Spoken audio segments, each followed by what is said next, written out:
Hey, alright mga karasta no, mayong udto sa tanan no.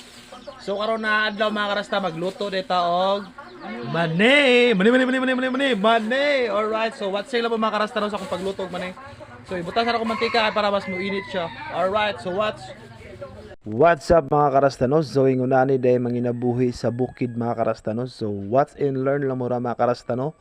So ipakita nako karong adlaw sa inyo mga karasta kung unsa magluto og mani mga karasta kinabuhi sa mga pobre lang. So alright mga karasta, so watch lang mo mga karasta no. Tanawan ninyo ang mantika na gibutang sa karahay. Alright. Gago. Alright mga karasta, so dapat jud painiton sa nimo na bago nimo isalang ang mani. Para ang mani goods for foods ba. Right, so what's na mga karasta no? Enjoy. Pagkauling na oh. Hey.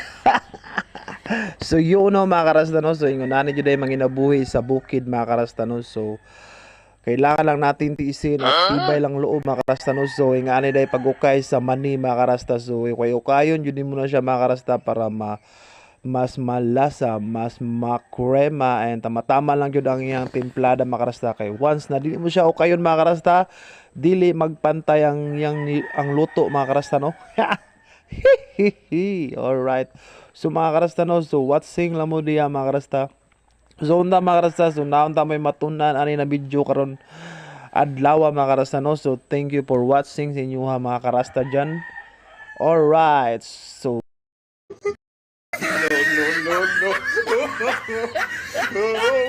okay lang ta mga karasta para sa gugma. Alright. So kani si Tatay Eliseo na pud ang ni Pulio gukay mga karasta no, kay para mas mahibalan daw niya kung unsa kalasa ang mani para ang mga katauhan na mopalit ani gani makaingon man sila og oh yeah malasa.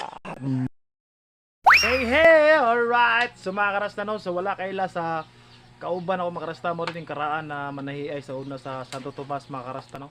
So karon kay retire naman siya manahi mga karasta pero mutahi gyapon siya mga karasta. Karon nagmani-mani na lang sa mga karasta. So shout out sa mga customer ni Tatay Eliseo dano katong mga tigpatahi sa sapatos pa yung unsa pa mga malalang mga patahian mga karasta. Shout out no.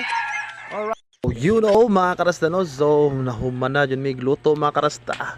Sa kudugayon na mong ukay-ukay mga karasta, mao na niya ang resulta sa mani mga karasta. So medyo perfect dyan pakaluto mga karasta kay gisagulan wow. Itong pagmamahal. Hey. Oh yeah.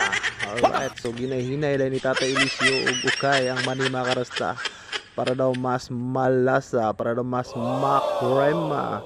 Oh yeah, thank you for watching mga karasta. Malasa. Masarap ang timplada. Malasa tayo, malasa. Paano masabi? Pero tayo.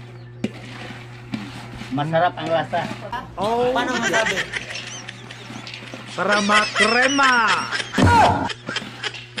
Para nga lamihan dyan ang mga katauhan nga mukhaon na ning maniha.